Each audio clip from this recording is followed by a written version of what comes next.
Hi guys, welcome back to Two Sisters Unscripted. I'm Megan. And I'm Caitlin. So this week is Multiple Sclerosis Awareness Week. As some of you may already know, we have talked about it a bit in previous episodes.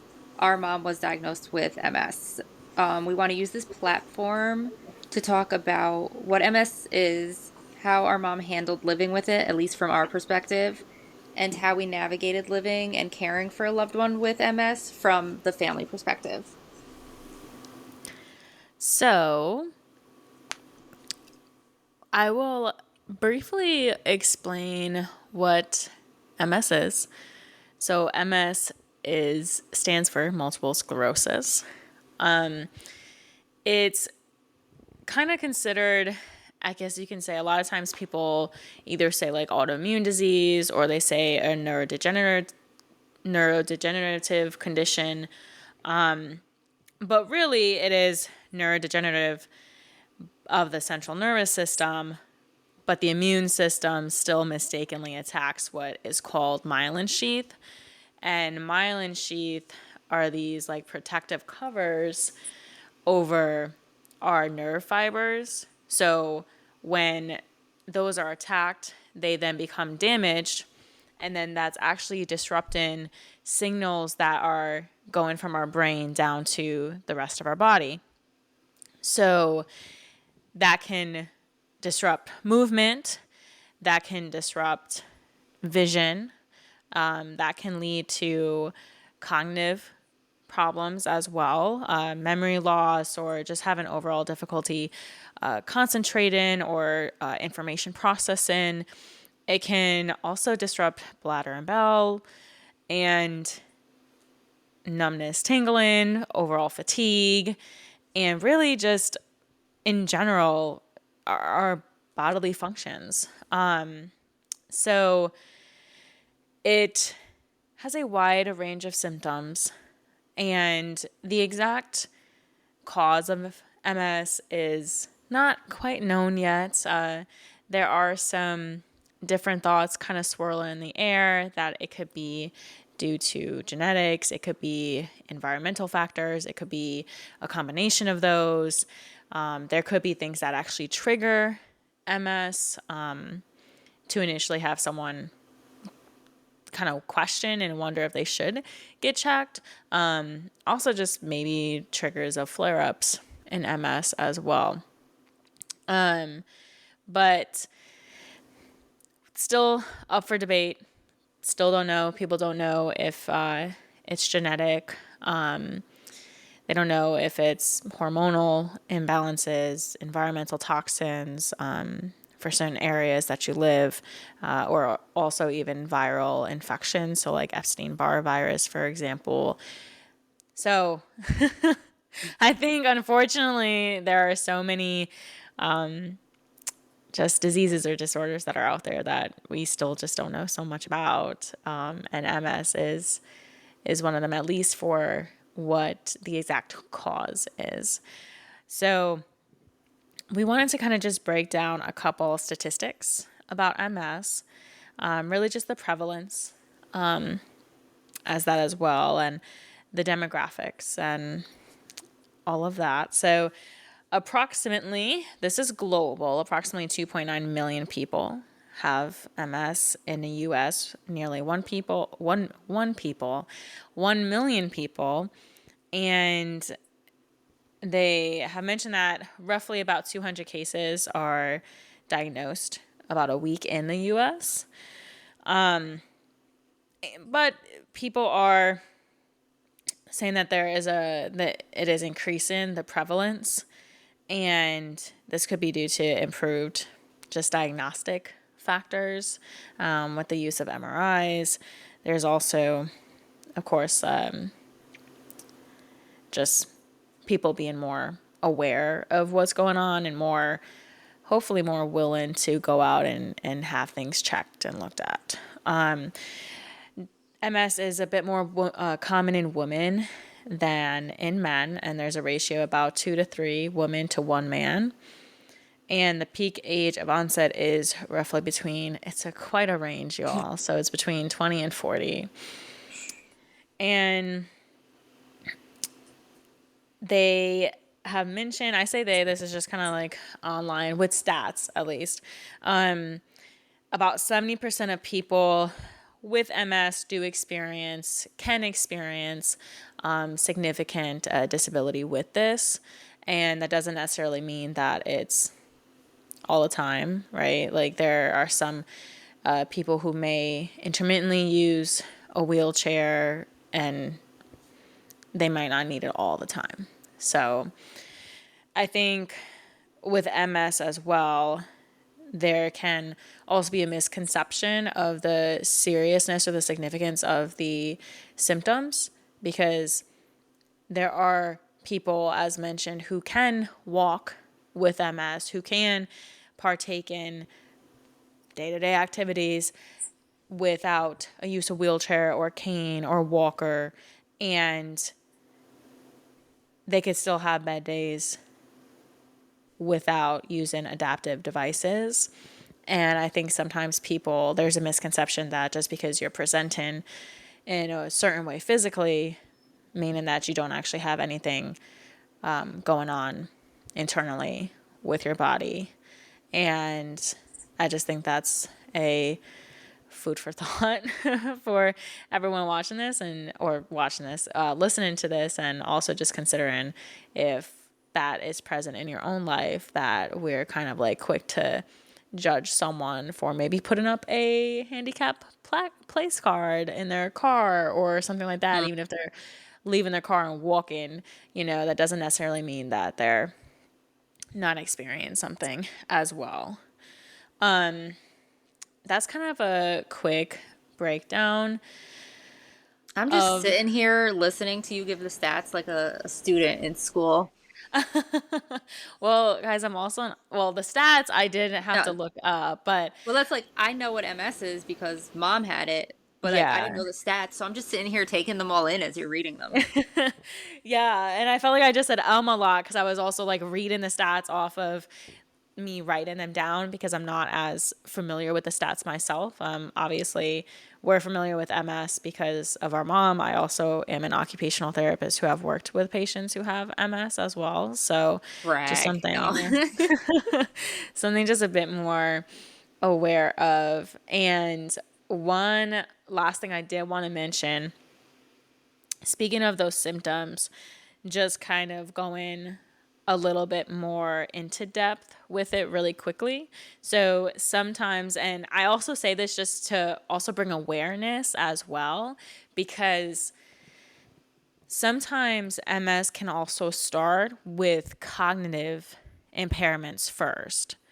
And people might just think, "Oh, I'm stressed. I'm forgetting these things, or this, that, the third." And if you notice that it's becoming much more prevalent, definitely check it out. And worse, not worse situation, but like that's not what I meant to say at all, actually. But you go to the doctor, and best scenario, they're just like, no, you're fine. It might just be stress, right? But you don't know until you go. And so I just want to say that too, because a lot of times people just think of the physical presentation of MS, but you absolutely can have cognitive deficits that present in memory, that present in information processing, that presents in also like delayed processing. So it takes a little bit while when I say something, it might take a little while for you to actually process like what I'm actually saying and then respond in turn. And similar with vision problems too. So you might start to experience whether it's blurred vision or double vision. And similarly, a lot of these symptoms can also just be stress, honestly, which is like scary sometimes because you're like, is it stress or is it something else? But if it's consistent, definitely go check it out. If you're having consistent numbness or tingling, go check it out. If you're having muscle weakness or like spasming in your lower extremities specifically, like go check it out. Difficulties with like just coordination, whether that's like fine motor of your hands and fingers or just balance and coordinating the movements of walking, go check it out. What she's trying to say is if you don't feel like yourself and something's off for a Go certain check it period of time, out. go to the doctor. Just go check everything out. So yes. And there are a lot of, we can talk about it towards the end of just different strategies. I won't say that now because I think that's an end topic. But so that's just like a quick synopsis of multiple sclerosis. And I think everyone has obviously their own perspective of if they have it, right? Of how they manage their life with that, how they cope with that, how they live their life with that. And so that's kind of what we're going to discuss a little bit here, is because unfortunately our mom is obviously not here to discuss it. So we're just going to do the best we can to talk about what we saw and also like what she talked to us about regarding it. And then also just kind of from our family perspective too, of how we navigated that as well. So with that being said, I'll kick it back to One Megan because I was just chatting for a little while. But one of the things I wanted to add to kind of like be about MS, what and you kind of touched on it, like some people don't need a wheelchair for the full amount of time, and when someone uses a handicap spot but they can walk to the store, it doesn't mean that they're not disabled. They I have met multiple other people who have heard mom had MS and they're like, "Oh, I have MS." And I'm like, "But you can walk." Like it's I've met so many people that don't look like they battle multiple sclerosis, and they do, but it's just everybody is different, and it affects everybody in a different way. Where our mom was wheelchair 24/7, and I met people walking around, and some of them even did the MS walk with me a couple years, and they even told me how lucky they feel and how blessed they feel to not have lost the ability to walk, because they would meet mom and just like tell her how much of an inspiration she was. So I just wanted to add that to the about MS part. yeah. That I've And actually witnessed like the difference that like the different stages of MS.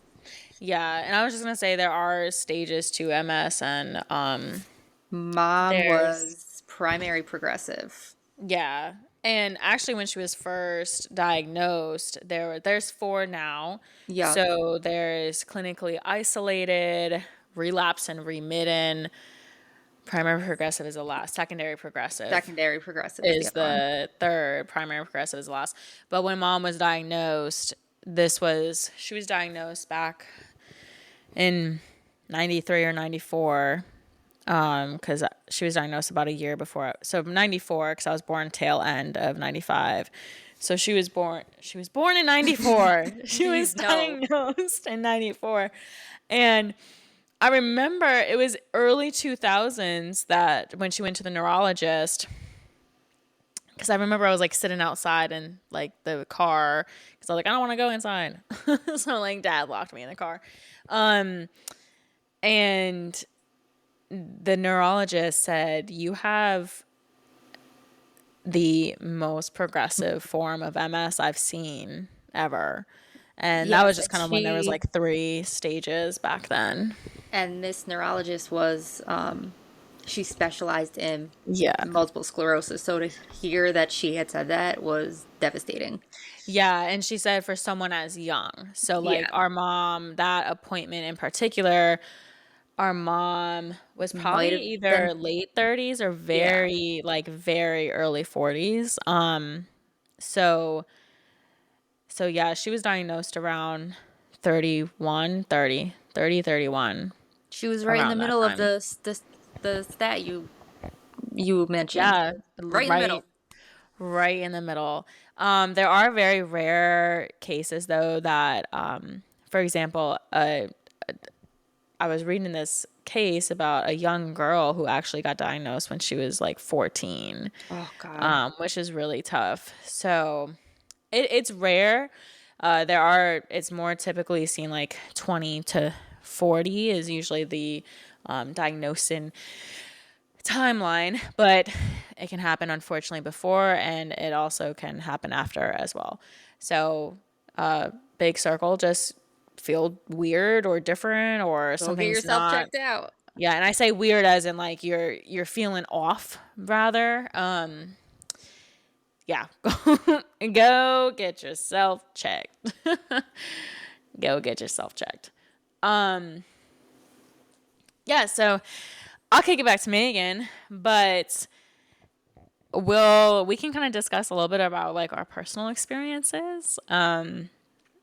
So I guess like coming from you, how did you see like MS impact mom, or did she ever like talk to you personally about like MS and how she felt with it? She, it's behind closed doors. She'd like open up and she'd get upset and she'd cry. I remember her crying to us, and but she always put on that brave face. I mean, we talked about it in the last episode. Like nothing was going to stop her from going to get food with her family. And I mean, Old Country Buffet, please, all over it. R.I.P. Old Country Buffet, man. Best cinnamon roll. I think we only went for the cinnamon rolls. No, I went from the mashed potatoes and gravy. Yeah, Okay. no, that's right. Yep, you. I would have like a mountain plate high of mashed potatoes and gravy. We're getting off topic, but the lady that carved the ham looked like the principal from Matilda. Yeah, but she was very nice. She was very sweet. Took me by Yeah. surprise. Um, I just, I remember her just putting on a brave face outdoors, but I remember her getting upset about things she couldn't do. And I remember being upset, like, my friends' moms could do this. Why can't my mom? Like, this just isn't fair. Um, but the, I don't know. She opened up about so much, especially as I got older. Um, and I remember the one time Dad and I sat down with her. I think you might have been in Syracuse, about having to sign a DNR and how hard that was.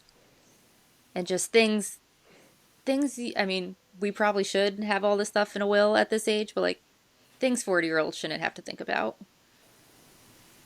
Um, I don't know, what are some of the certain things you remember? Um,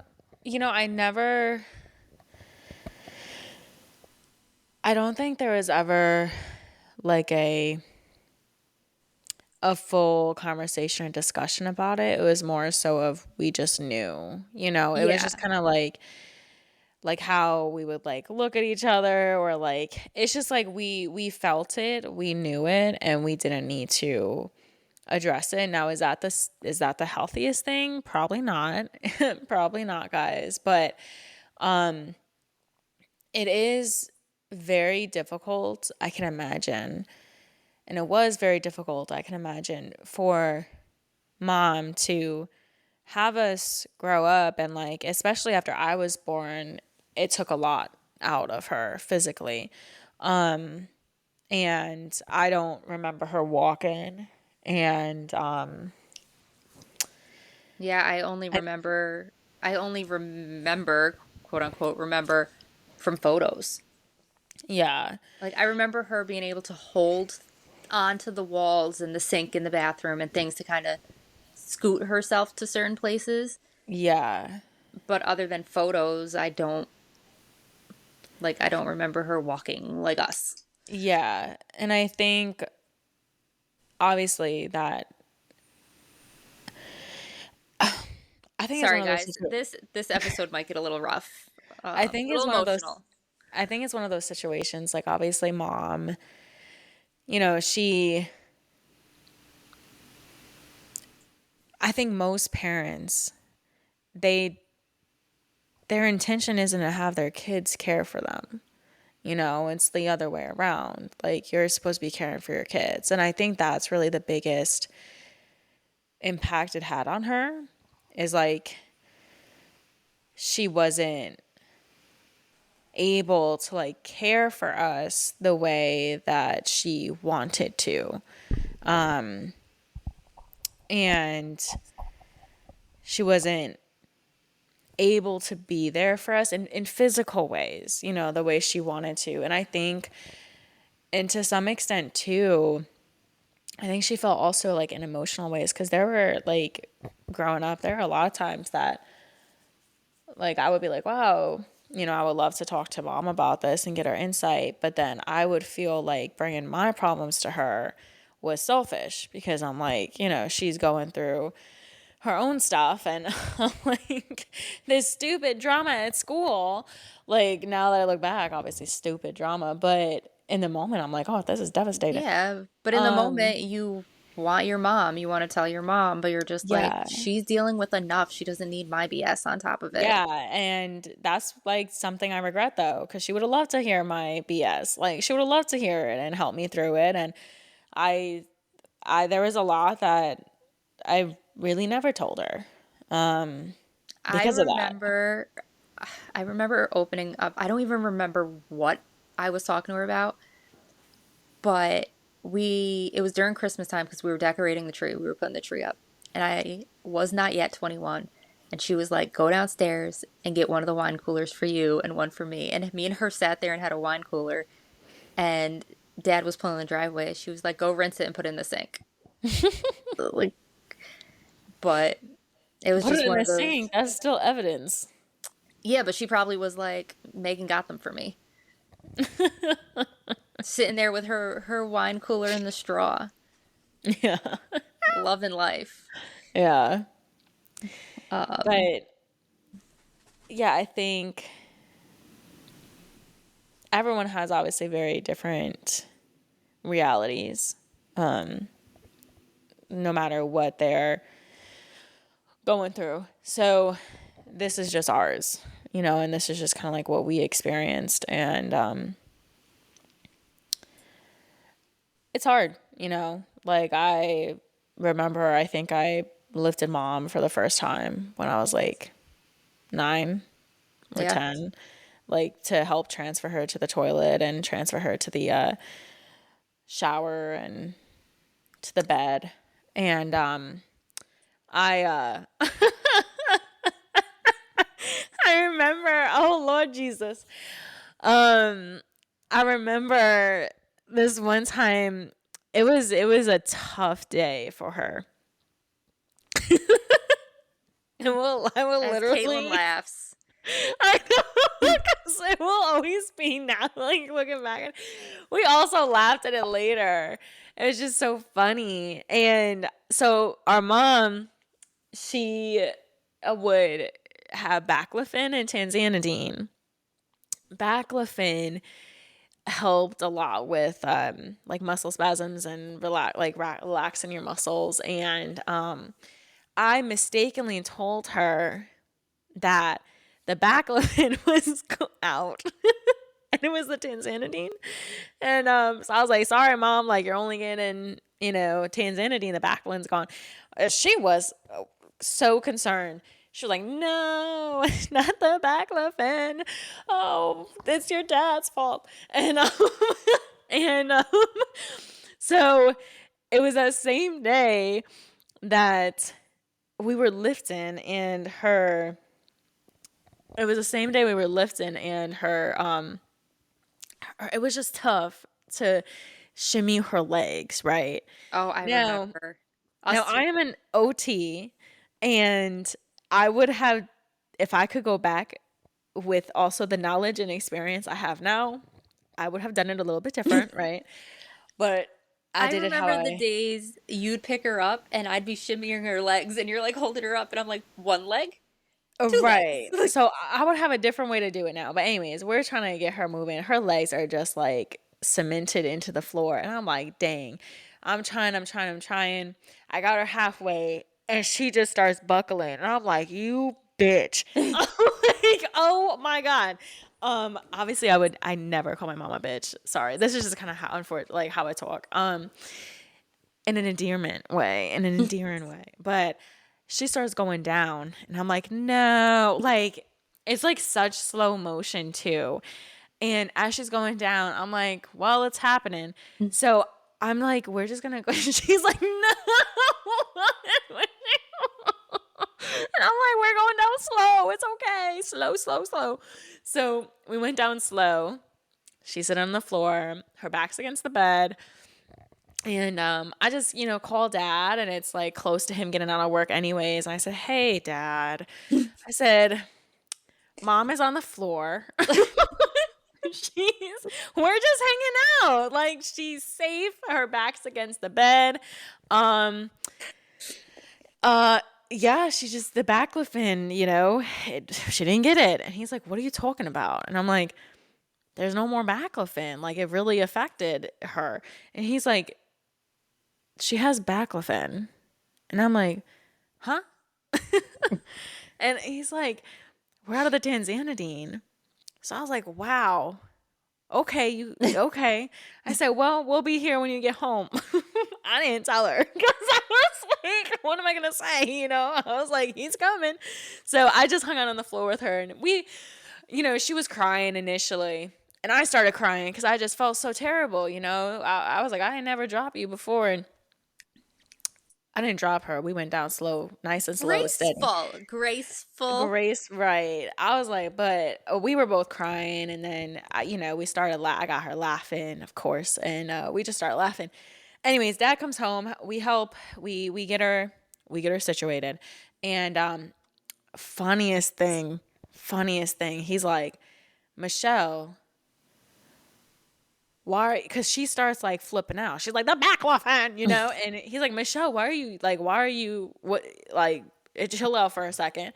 And she's like, you didn't get the baclofen. The baclofen's gone.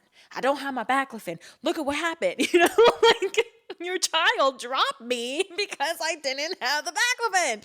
And he's like, Michelle, you got the baclofen. I didn't tell her, right? So he told her that she actually had the baclofen.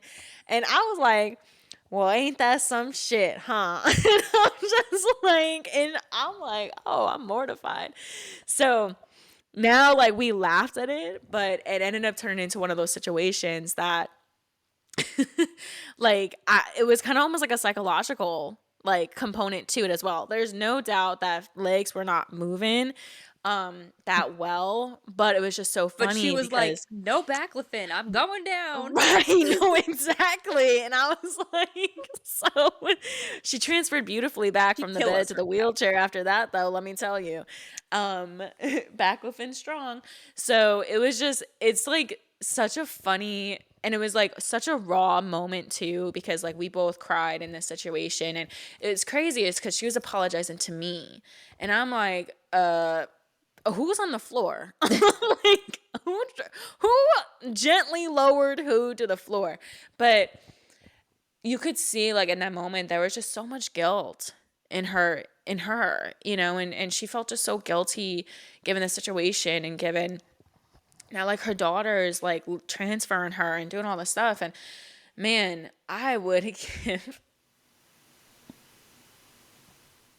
I'm gonna cry. I would give anything. Cry. This is raw, I would give unscripted. anything to have that back. Yep. So, but that story just makes me laugh, and it's just like, it's just really interesting to like the thought process of like pharmaceutical as well. So it was really an interesting story to have. I got a lifting story regarding mom. She was getting out of bed, and she wanted to like sit on the side of the bed. Yeah. So lifted her up, and I pulled her legs over and sat her on the side of the bed. That wasn't where on the side of the bed she wanted to be. She wanted to be like a foot down. So I lift her up to like shimmy and then place back down. So lift her up. Her hands are around my back. Yeah. And I have Never her. around the neck, y'all. Just No. FYI. Do not let someone put their hands around your neck when you Well, go good to thing she didn't, because transfer. this is how this one ends. Hands around back, and I shimmy her over, and I go, "Okay, mom, bend your knees." And she's like, "I can't. They're stuck." And I was like, "What do you mean?" And she's like, Oh, Jesus. she goes, just just kind of lay me back and then I'll sit back up. And I was like, Mom, no, like you're holding me and you're standing here. And all of a sudden she starts throwing her body back, and the two of us, now she's flat on her back on the bed. I'm on top of her, my feet are dangling off the side. And she's like, now just try to sit me up. And I was like, but now my hands are under your shoulders. Oh, Lord. Oh, my It was a thing. All God. because she wanted to be moved a foot down.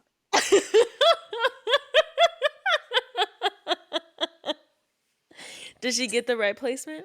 She did. We eventually got there. We eventually, after we log rolled together on the bed. But like you said, I would do anything to be stuck log rolling with mom down the side of the bed. Yeah. I would get her so annoyed some mornings too, because I would be like, it's too early to lift.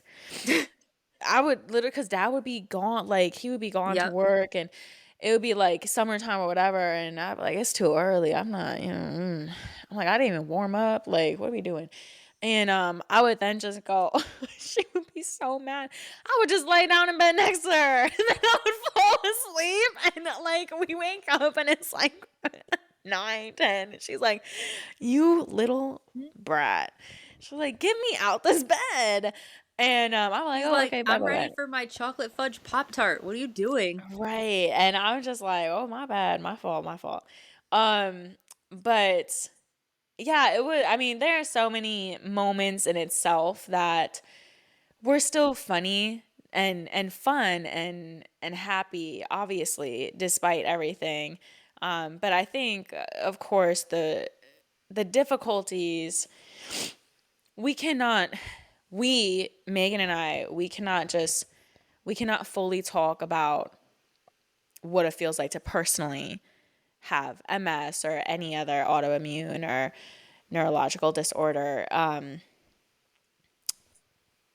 But we can only talk about how what we saw from like the outside looking in. And I think the biggest thing is like we kind of moved with empathy Mm-hmm. growing up. But it was very difficult to witness the progression.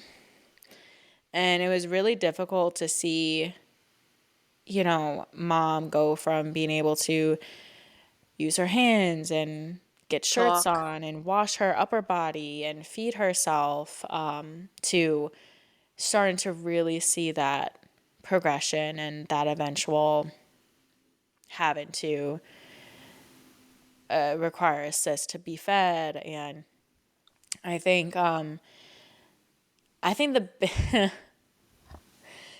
y'all are gonna learn. My mom is everything to me. I think the biggest thing too that was just so bothersome was we are not gonna go too deep down this rabbit hole for a while because there are other circumstances behind it. But I just want to touch on this because this is something I'm extremely passionate about. Being in therapy myself is that eventually, unfortunately, circumstances beyond us, our mom was ended up being placed into a nursing facility.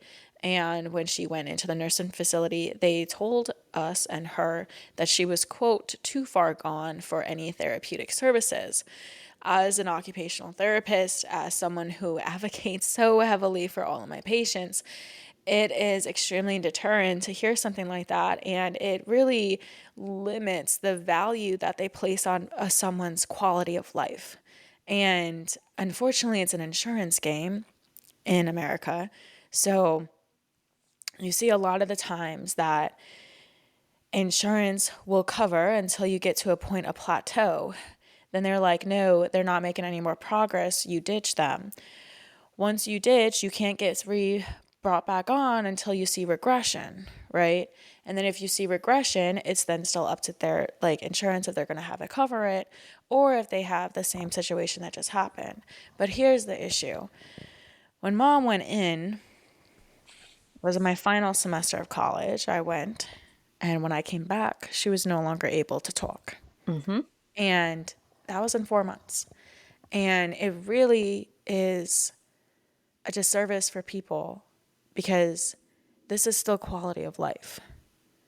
This is still saying, hey, you matter enough that even if we're not going to work miracles and get you walking, you know, if someone could work miracles, I'd be right in line. But that's God apparently. So one day, but it's not something that people like expect. People are realistic when they've lived with this for so long that they're realistic about it. But it's also, I realistically want to have a good quality of life. And talking was one of the last things she had at that moment. And And she loved to talk. yes. And it's a true disservice. So I think that was probably the most difficult thing that I experienced about that because mom, she had so much fire. She was fierce and she was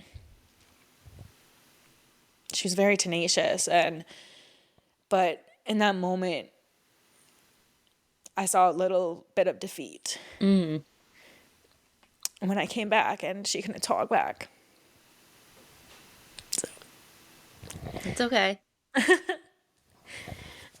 I miss her voice, y'all. I miss it. That's right. Caitlin has an amazing video of her and Dad singing. Just a little snippet from a song at the kitchen table. Yeah, they were always singing. They were always singing. My dad would literally make up songs. He would make up songs and he would sing normal songs and my mom would either laugh or if it's a song that she knew, she would sing back with him. So you would literally hear wherever they were in the house. Like I could be in the living room, they could be in the bedroom getting ready for bed, or I could be in my bedroom or the bathroom even and hear them in the living room or the kitchen. Or we like even outside, like windows open, you would hear Yeah. them on the deck. But yeah, so They I just think love to that's, laugh together. Even yeah, even like in the worst situations, they'd find some kind of laughter. And they still did right up until the end. yeah. He Yeah, had our her mom would rolling his still, eyes, yeah, or mom would rolling her eyes still and laugh. laughing. And our mom, like, there are other, just like, also, FYI, as like an OT, there are things like called communication boards, so you can still communicate. We didn't use them because people can find their own style of how to communicate with people, and we found that with our mom, and Yeah. she was fully cognitively intact, aware. So we were still able to communicate with her in a way that worked for us.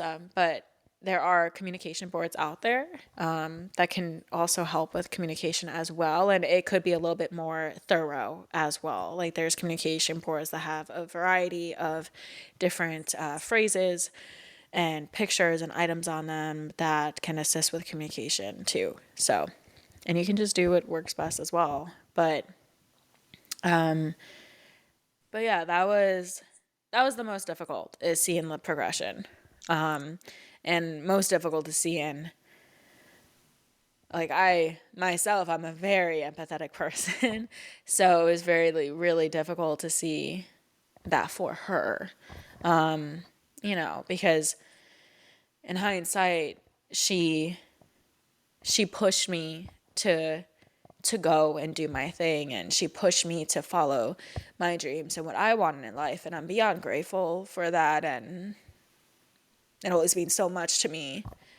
So I was still doing my thing and having my life, and I'm really grateful that she allowed me the opportunity to do that and supported me in that. So it was, a lot of it was more empathy for her versus being like, oh, I don't have my mom, you know, like, oh, my mom's not even stuff. Like, yeah, of course, that's like part of it, but it was more like I was seeing what I was seeing from her, and but even through all of y'all, she has such a will to live and see us thrive and see her grandbabies thrive and see dad happy, and she As long as he kept bringing her some chocolate shakes. She loved her chocolate shakes. yes, yes, so And he did. Right he up did, until she yeah. couldn't Even when have they them. were like, "No," he's like, "Well, what's Too gonna bad. happen?" Yeah, like what's gonna happen? She's gonna die? Oh, okay. Um,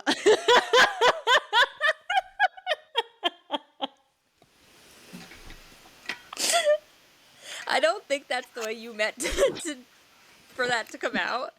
that is exactly how I meant it, like Um, sarcastically, you know, like the so one of the, I mean, chocolate shake is obviously, the least of her worries.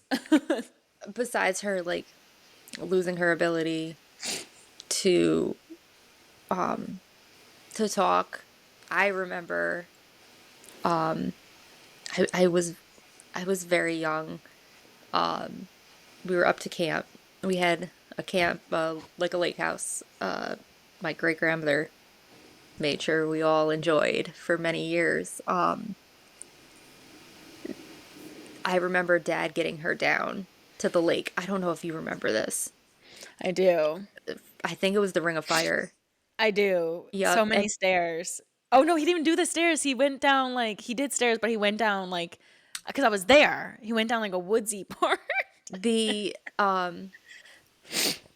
the neighbors across the street let him use the stairs as much as they could, and then they also had the steep hill to get to the lake, Yeah. but they let him use their concrete stairs to get down the first part. But the Ring of Fire, so every Labor Day, everyone around the lake would do a giant bonfire, and it just lights up the entire lake. It's beautiful. And I remember him getting her down there. And when she couldn't even get in the camp anymore, like, that is really when. See? We're all gonna cry. It's gonna happen. It's just gonna happen, guys. Yo, my sister was so supportive of me crying. I'm like, laugh, laugh, laugh. Oh, I know. This is our relationship. She laughs at me and then goes, "Oh, are you okay?" She's the one that when you fall, she's like, "Hee hee hee. Oh, I'm sorry. Are you all right?" Um, but no, like I remember how much that hurt because she loved the camp, and when she needed help to get from one room of the camp or outside to the deck to enjoy the sun, or she was in the sun too long, knowing mom, and it had to come back in, like even that, like her enjoying the sun, she loved to get a good tan. I'm 100% her daughter. She loved to get a good tan, but just the little bit in this of being in the sun took so much out of her that she was done for the rest of the day, and that was it. Yeah. And I remember just little things like that being so hard to watch, because like I love the sun. I'd give anything right now to be like, Mom, let's go lay outside. Um, And log roll together. Log roll, yep. Yeah, right. She'd be like, flip me over, my back's still white. Um, but just things like that, and then fast forward to getting married. Like, Mom couldn't come with me to pick a wedding dress. Yeah. Like, that sucked. And telling Mom, like, COVID hit, and then I found out I was pregnant. And because she was in the nursing home, to having to tell her through a window that she Yeah. was having a grandchild, like, it's supposed to be one of the happiest times in my life and her life. Yeah. And I felt like just another thing that MS took from us, for example. Yeah. So those are my, like, the most challenging parts of just seeing MS, having MS take the quality of life away slowly. Like, slowly but fast, if you think about it. Like, it happened very fast. But it was still, like, to us, it was just one thing at a time, just going. Yeah. And then not being able to share, like, the big moments. Like, you, for example. I wish I could have strapped her on my back and brought her to Miami to see you graduate. I would have given anything. Yeah, I don't talk about Miami masters too often, but I do have 2 master's degrees, y'all. So I Just had to slip that in there, I everyone. did because my OT degree is from Florida Gulf Coast University in Fort Myers. So shout out, it's a great program. But Miami was not. Oh, the program is fine. No, Miami was not my OT program. But I do want to touch on a couple things too. I know we're kind of mentioning how we saw MS impact our mother and also how it impacted us. And I know this episode was a little heavy, but I do want to say there's 100% possibility and opportunities for continued good quality of life. And I really want to touch on that because our mother, yes, she had the most progressive stage and a stage that neurologist has never seen before, right? And it actually was mentioned like this is like quite rare. And I'll be honest, I worked with a lot of patients who had MS, and almost like 95% of them, if they had any adaptive device, it was a walker or a cane, you know? So I really want to emphasize that, and nothing with how you phrased it, Megan. It's just like I don't want people to see just living with different diseases or disorders as like taking something, right? No, no. I mean, this whole episode was about our Yeah. perception of Right. how it affected mom. Right. But I also mentioned at the beginning, like, there's people I've met that don't even need a cane or a walker, and they're living it up. Yeah. And the one lady freaking rides motorcycles. Like, yes, go Right. you, you bad bitch, you. Yeah. I want to say that just because, you know, there's so many people who could of course listen to this, and it's really important to say that there is an absolutely like such an amazing quality of life that can still be had with any of these. And I think it first starts with advocacy, and that's on, you know, whether it's you personally, your family, your friends, your doctors, your therapist, boop boop, and just like firmly advocating for what you need, and what you need in the moment, and how we can continue to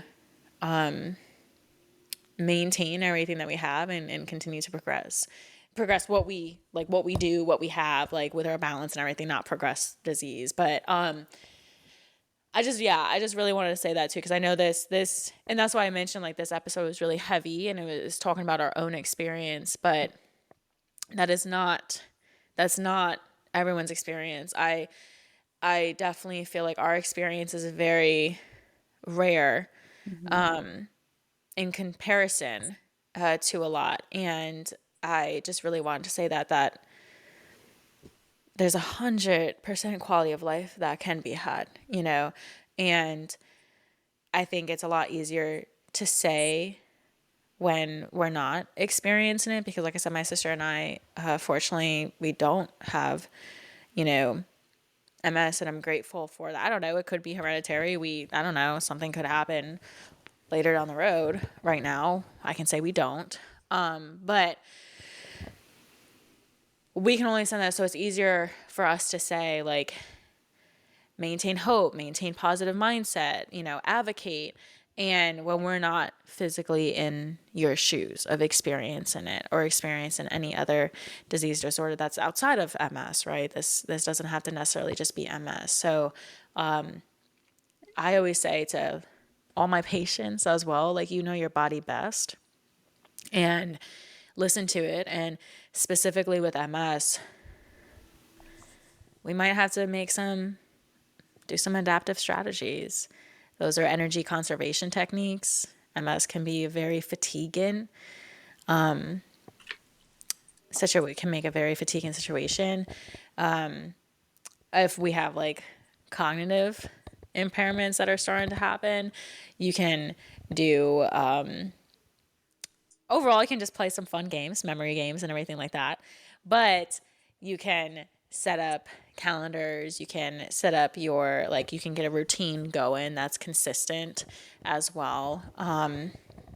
Visual deficits. We can do a lot with that as well. OT, OT. Just I get an know. OT. I'm just kidding. Not, but we love it here. Caitlin might just have to do her own episode one day of I'm an OT. What do you want to know? Oh, no, no, we can't do that. I No, I know. Google.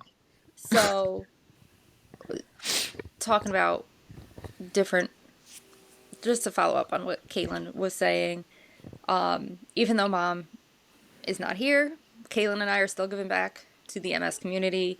We are this week, actually, I'm doing mine tomorrow. I'm going to walk. I'm guessing you're going to run a 5K, and all the proceeds are going to the Multiple Sclerosis Association of America. And they help ease the day-to-day challenges for those that that deal with MS. And they have a helpline.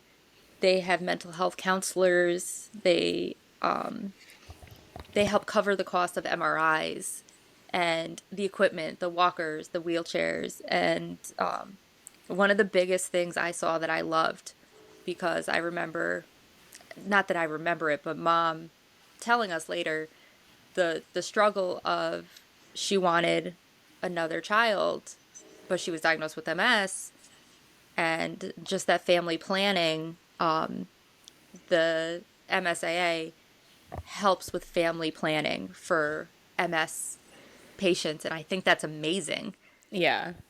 So the fact that we're able to walk this 5K this week for MS Awareness Week, just it means so much, because if our donation and our will to bring awareness to MS helps one other patient, like, I'll feel so grateful. Yeah. And just bouncing off of that too, it's Multiple Sclerosis Association of America. It, as Megan just mentioned, a plethora of things that they do, which is incredible. There are also just different Facebook groups out there, different support groups via Facebook. And additionally, it will probably take some Googling, right? But there may be some support groups within your community as well. Whether that's for you personally, if you are experiencing MS, or for maybe a family member who is experiencing navigating their partner or parent or child or anyone having MS as well. Speaking of partners, I know he's going to listen to this, so I want to shout out Dad for, I mean, he did more for mom than any other spouse I feel like would do, or most other spouses at least. He gave everything to helping her, so I want to throw that out there, because I know he's listening. I know he's going to listen to this. So shout out, Dad. There you go. There's your shout out for this episode. And then he'd be like, yeah, that was nice. Thanks. I was gonna... No, I'll say, how was the episode? Yeah, it was all right. Yeah. Thanks, Dad. Thanks for the love and support. Right. Yeah. No, our dad was phenomenal when it came down to our mom. And He was her biggest supporter, for sure. this man took his vows very seriously, and I would be very lucky to get someone like dad. So I think anyone would be really lucky to have someone like dad in their corner, because I know, God forbid, something happened to us, and he'll be in our corner too. So That's why our standards are so high. Like, you don't seem like you're gonna reach that what's, the little bear. the threshold, like a Yeah, but threshold. all I can think of is the bear outside the roller coaster. You must be this tall to ride. Oh yeah, the line. Yeah, I get that. But anyways, guys, so that's kind of MS in a slightly big nutshell. Sorry, guys. This one was a long one, but it's awesome that we feel comfortable opening up to our listeners and how much they mean to us, and we're grateful for you guys, for sure. And we're also happy that we can use this platform to raise awareness and, maybe teach you guys something new that you might not have known. And maybe so you can check out some or be more aware if you or someone else starts experiencing symptoms too. So, but we are extremely grateful to have you guys here with us and listening with us. And make sure to like us on Instagram, follow us on Instagram, share Two, this with your friends, family, and Two Sisters Unscripted. yeah, do something that brings you joy this week. Have a great week, guys. Bye. Bye.